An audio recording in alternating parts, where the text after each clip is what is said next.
Hey everybody, the Super Vader 400 here, back for another retro review. Since I enjoyed my Double Dragon cartoon reviews so much, I decided to redo them by this time reviewing seasons 1 and 2 of Double Dragon. And with that being said, season 1 of Double Dragon was freaking awesome. I think it's the best season. I think it was the better season of the two. Season 2 was good, but season 1 in terms of characters and storylines was the absolute best, especially the very first two episodes, which were loosely based on the NES version of the Double Dragons video games. In the first episode, the eldest dragon hints that he is dying soon and leaves the dojo to Billy Lee to train future dragon warriors. In that same episode, Billy meets this African American kid whose name I keep forgetting. Despite the fact I watch the show all the time, I keep forgetting his name, but he's not the reason I watch the show, which is why I keep forgetting his name. But he meets this kid. Then during an attack by the Shadow Masters, Shadow Warriors, and the main antagonists from the games, and two of the early antagonists from the games, Boa Bobo and Willie, Billy Lee meets Merritt and helps fend off the Shadow Warriors and Boa Bobo and Willie, but they do get away with the money, which Marion is pissed about. She later finds out that Billy, of course, is a dragon warrior, and decides to since they're fighting for the same cause, decides to deputize him. Then, of course, later on in that same episode, Jimmy Lee, the main antagonist of the first episode, after Boa Bobo's and Willie's failure, he decides to go with him on the next mission. And this time he tries to befriend Billy Lee. During an attack, Billy Lee discovers that Jimmy Lee is the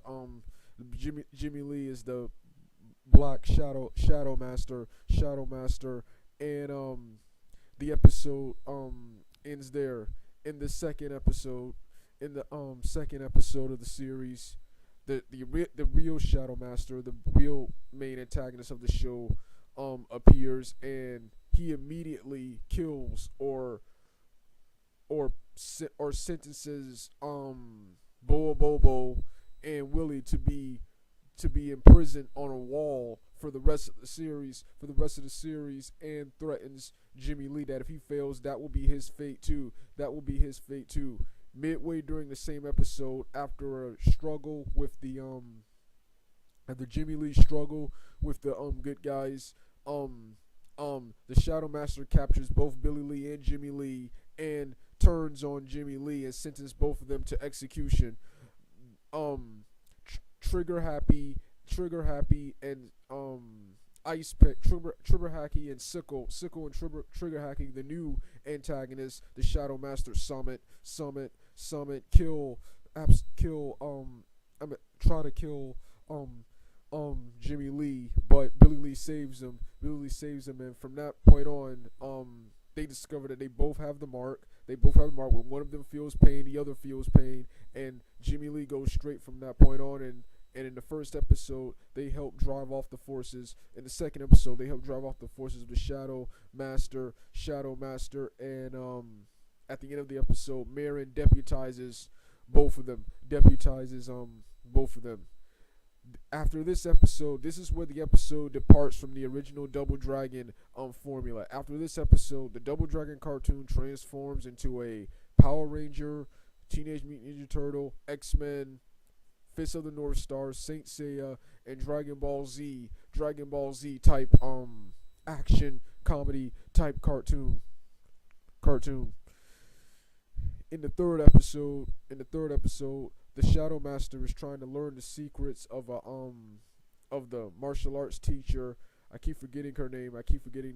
Of a certain Tai Chi martial arts teacher, but I keep forgetting her name. In this same episode, they meet a sumo fighter named Tsunami, who reminds me of E Honda from Street Fighter, and and and after after the after Billy and Jimmy Lee convince the teacher, the innocent teacher, that the Dragon Masters are that the Shadow Warriors are evil, and only want to learn her secrets, and only pretend to be good to learn her secrets.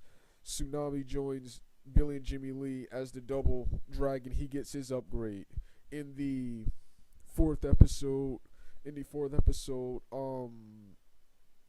in the fourth episode, Billy and Jimmy Lee meet an African American retired army vet named Neil McCready. They recruit him to the after after after this episode, they recruit him to the double dragon, the Dragon Warriors, and he gets an upgrade too. This guy was awesome. He reminded me of Jax.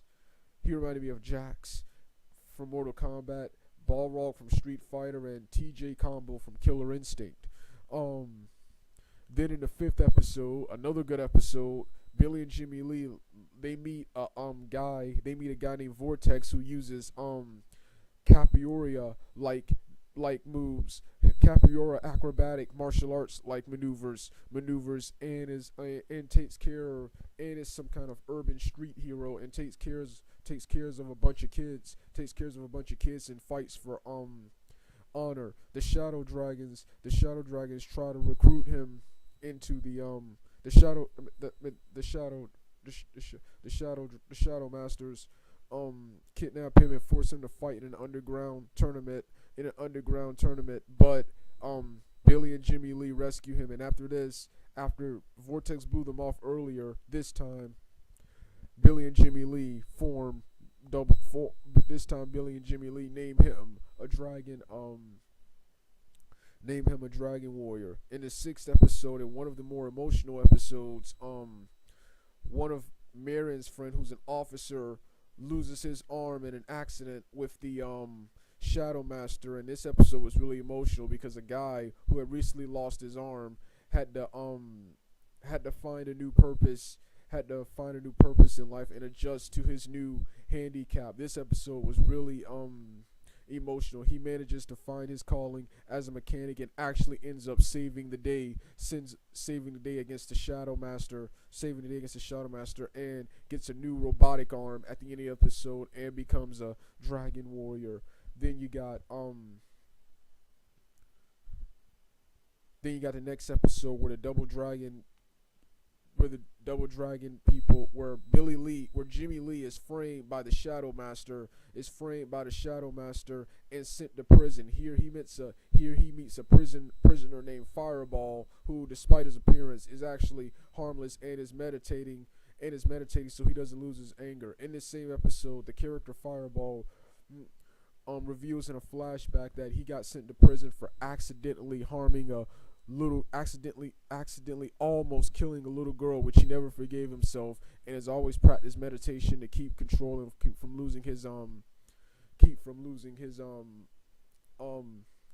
temper. At the end of the episode, when Jimmy Lee clears his name, and the Shadow Master and Billy Lee and Marin defeat the Shadow Master again, the Fireball character spends the rest of his sentence at the Dragon Dojo and becomes a dragon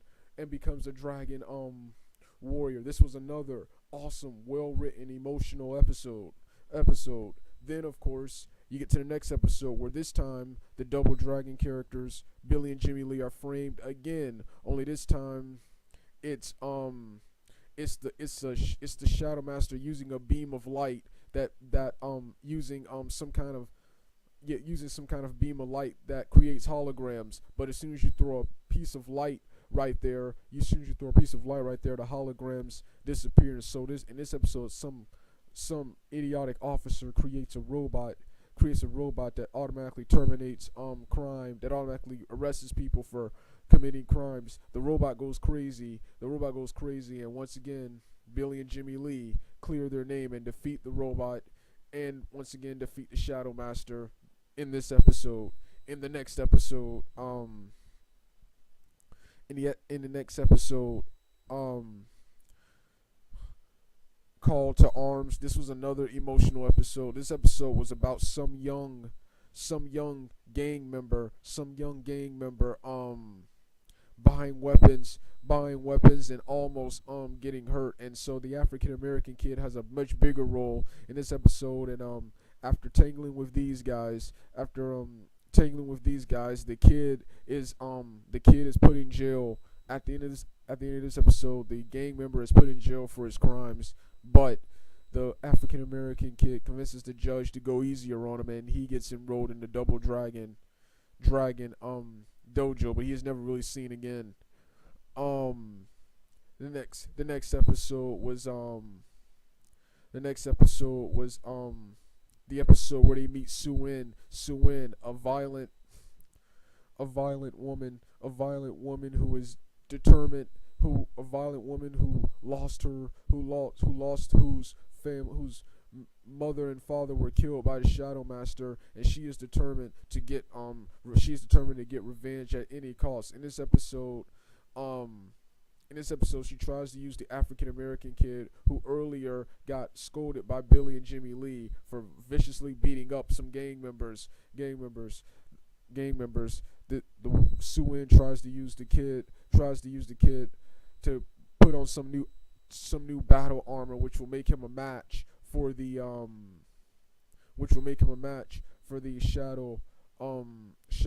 Shadow Master. In this episode,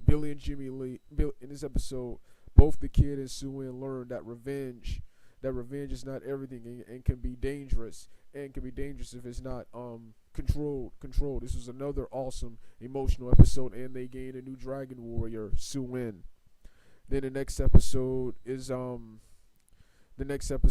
Into the Abyss, where the Dragon Master traps Billy and Jimmy Lee in another dimension, and Billy and Jimmy Lee in this episode meet their mother for the first time, but they are unable to save her, and are forced to return to their dimension to stop the Shadow Master. And after that, then there's another episode. There's another episode at the end called Eye of the Dragon. This was the final episode of the season 1. Then of course season 2 started. Well, like I said, this was my review of season 1. Season 1 was awesome. They did a good job of creating new material for the series and taking lots of aspects from the video games. All right, Super Vader 400 out.